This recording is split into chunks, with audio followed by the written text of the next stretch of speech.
Tom, I want to start with Christian Dubé. I know we talked yesterday about this deal, Reach with Medical Specialists, which seems to be a pretty significant deal.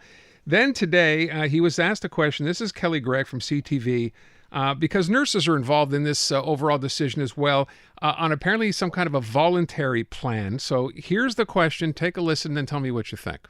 About this $400 million fund for the nurses to get them to work strange hours, weekends, nights, for instance.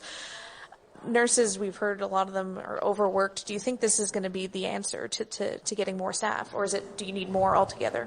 That's the reason we go on a voluntary basis, because we have nurses that have very big shift, and I don't think that they want to have hours. But some other nurses are willing to do it. And this is the reason that we went on a voluntary basis.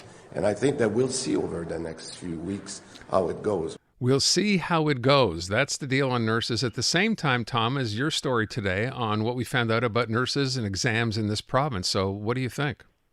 Well, let's start with the second part, not because it's my story today, but because it's something that you and I and Natasha have followed quite closely.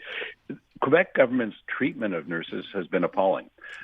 For example, they've changed the rules so that a nurse clinician who is a university graduate is no longer going to be recognized for that. So they used to get a little bit of a bump up in the number of pay grades. This is how collective agreements are set up. You have a certain number of steps, and then you change category and that sort of thing. So in recognition of the fact that they had a few more years of training than the nurses who are fully qualified, registered nurses, by the way, who come out of the CJAD, they were given that little boost. They're removing that. So guess what's happening? If you're a nursing grad from McGill, guess what? You're going to be applying at Sunnybrook Hospital in Toronto instead of coming to the JGH in Montreal, in all likelihood. It's not to say that some of them won't stay in Montreal, of course, but that's the overall effect.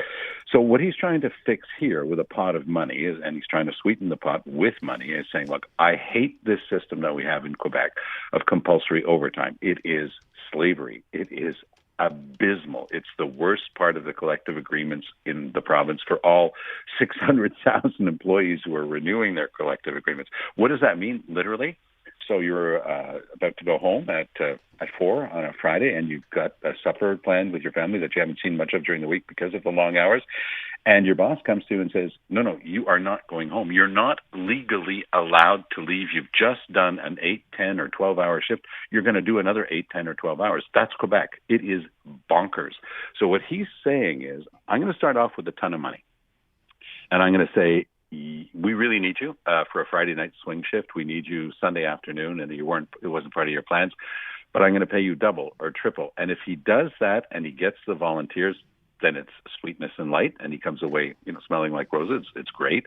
If it doesn't work, then he's going to have to come up with another plan, because I've been listening to Dubé on a bunch of stuff, and on this one, boy, he's really zeroed in on it. With regard to the nurses more generally, this question of the nursing exam that we've also looked at since the fall. Back in November, you recall, we found out that all of a sudden the nurses have been failing this provincial exam in droves. Well, what happened was the one person in Quebec who was entitled to look at this, his name is André Garriépé. He has the role of Commissioner of Admissions to the Professions. The job was created, by the way, out of the Bouchard-Taylor Commission, because there was a great deal of concern that foreign-trained professionals, especially in healthcare, were not being given a fair deal. But he also has the right to look at all professions admissions. Well, lo and behold, he found out that the exam had the dice had been loaded, that the exam mark, the passing mark, had been just out of nowhere boosted to make sure more people failed. And the reason they were doing that, in my estimation and in my experience with the nursing order, is they've been fighting for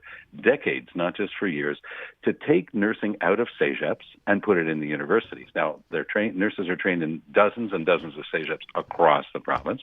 You can't make this change on your own, but what they were trying to do is a squeeze play, and the victims of that were fully trained and indeed fully qualified nurses. They estimated that just those changes, juicing the passing grade, meant that 500 fully qualified nurses who had done all their course in an accredited course in a full CEGEP, they were being denied their right to be called registered nurses. It was unbelievable, but they got caught.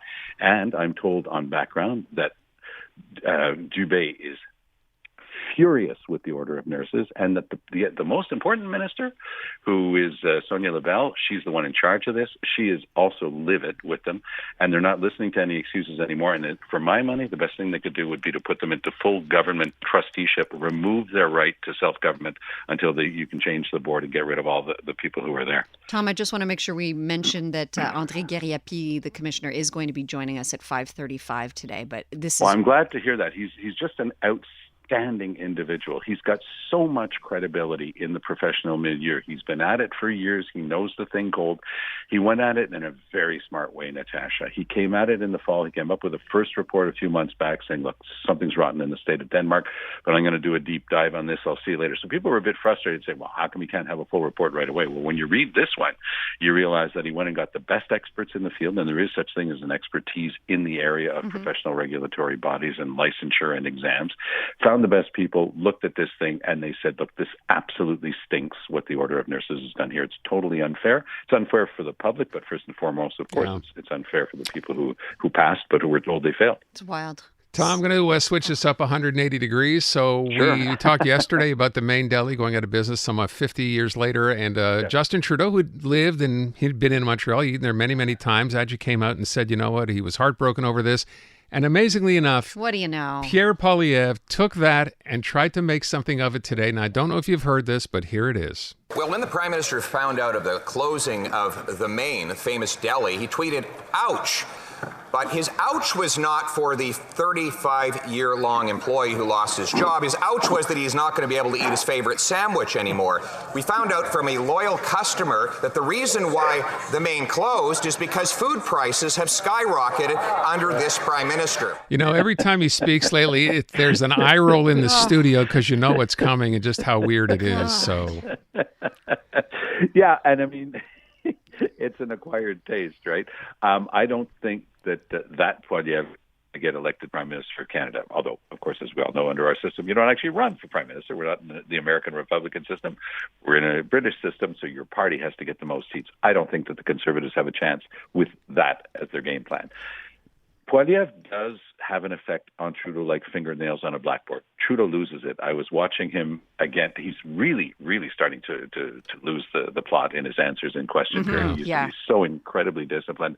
He muffs key words. He has one line that he's practicing, he delivers it, and he says the exact opposite of what he intended to say, and then he starts mumbling over it, trying to repeat it. So Trudeau's losing it. He's been under tremendous pressure over this China issue, and it's really still collapsing around him. It's not going away.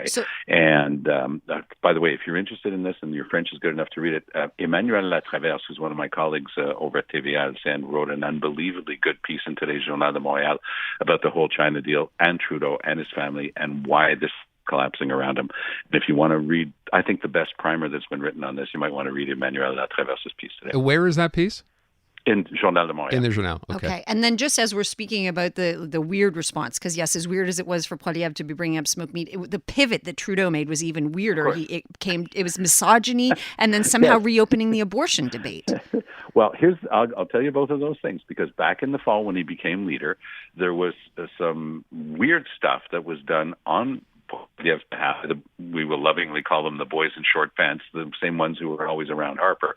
And it was a link to a misogynist website. So that, of course, when Trudeau raises that, it's a reference back to that. So that's an interesting ploy on the part of the people around Trudeau. They're trying to stick Poilievre's face in this stuff and remind people of it. But the fact that very informed people like Aaron and Natasha are sort of going, well, what's this a reference to? What does this go back to? And it's the same thing with abortion.